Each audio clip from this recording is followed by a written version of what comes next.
Bună ziua, dragii mei, și bine ați venit în bucătăria Jamilei. Vom face astăzi împreună tort diplomat cu fructe tropicale și vă invit să rămâneți alături de noi pentru a vedea ingredientele și modul de preparare. Ingrediente. Pentru cremă vom avea nevoie de o jumătate de litru de lapte, 1 litru de smântână pentru frișcă, 200 de grame de zahăr, 30 de grame de gelatină, 5 gălbenușuri și 50 de grame de făină. Pentru jeleu vom avea nevoie de 2 conserve de fructe tropicale de la Sun Food, 250 de ml de suc proaspăt de portocale și 20 de grame de gelatină. În plus vom avea nevoie și de 400 de grame de pișcoturi. Pentru început vom hidrata gelatina, cele 30 de grame pentru cremă și o voi pune într-un bol mai mare.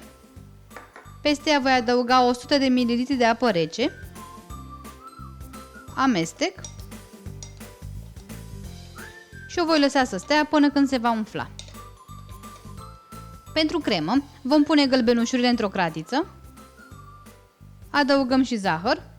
Zahărul meu conține și semințele de la o păstaie de vanilie, dar voi puteți pune esență de vanilie sau zahăr vanilat. Amestecăm bine ouăle și zahărul, cât să arate ca o cremă. Adăugăm apoi făina și o încorporăm și pe ea ușor. Adăugăm și laptele puțin câte puțin și amestecăm ușor, cât să obținem o cremă foarte fină.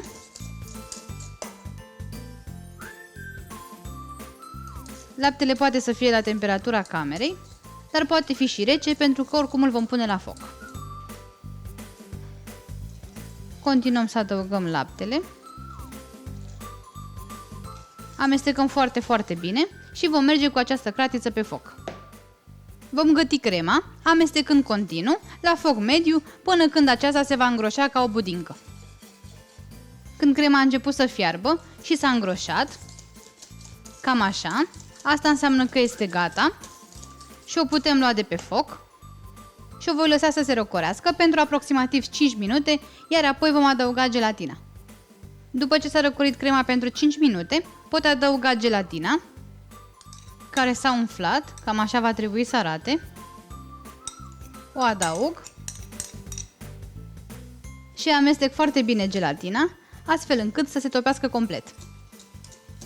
După ce am topit foarte bine gelatina, voi scoate telul și voi pune peste cremă folie de plastic, direct pe suprafața ei, și o voi lăsa să se răcească complet, cât să ajungă la temperatura camerei.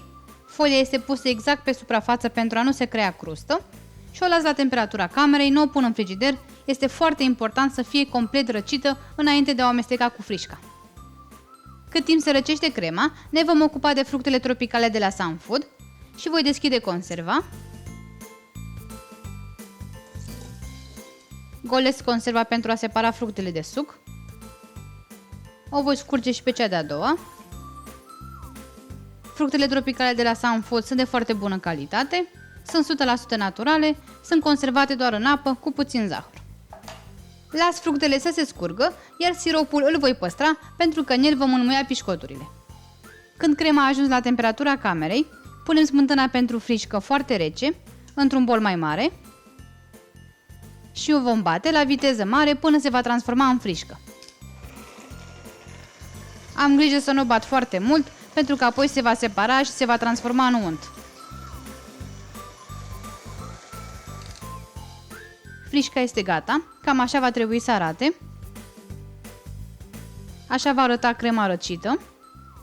Cam aceasta este consistența. Voi lua acum puțină frișcă bătută și o voi pune peste cremă, cât să o aerez puțin. Și o încorporez foarte ușor.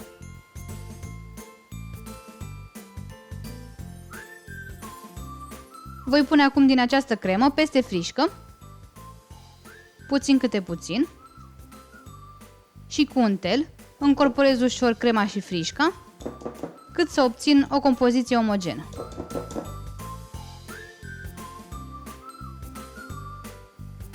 După ce am încorporat foarte bine frișca și crema, Cam așa va trebui să arate totul. Voi lăsa acum această cremă deoparte și ne vom ocupa de pișcoturi. Pentru a monta tortul, am aici o formă cu dimensiunile de 20 de cm pe 30. Am pus-o într-o tavă pe care am tapetat-o cu folie de plastic, iar acum voi lua câte un pișcot, îl înmoi în sirop și tapetez mai întâi marginile formei. Nu înmoi foarte tare pișcoturile.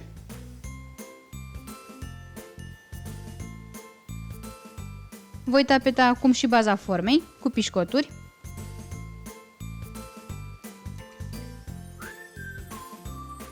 După ce am aranjat pișcoturile, putem pune crema.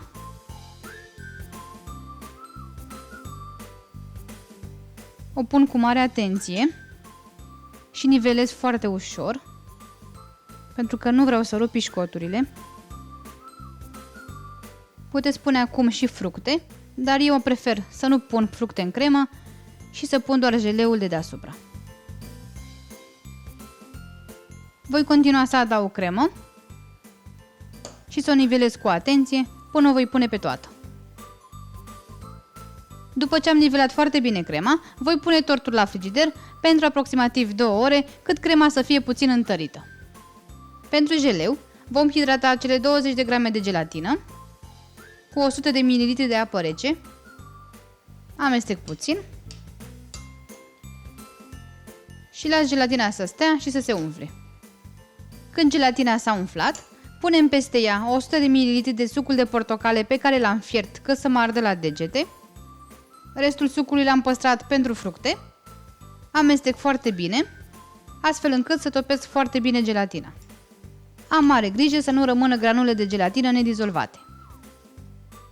Când gelatina s-a dizolvat, lăsăm amestecul deoparte și ne ocupăm de fructe. Peste fructele tropicale, voi adăuga restul de suc de portocale și cu un mixer vertical vom mărunți foarte bine totul.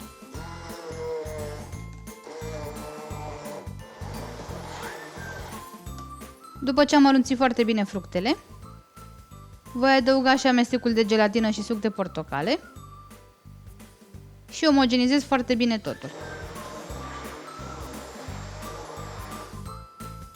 Jeleul este gata, în acest stadiu îl gustați și la nevoie mai adăugați zahăr.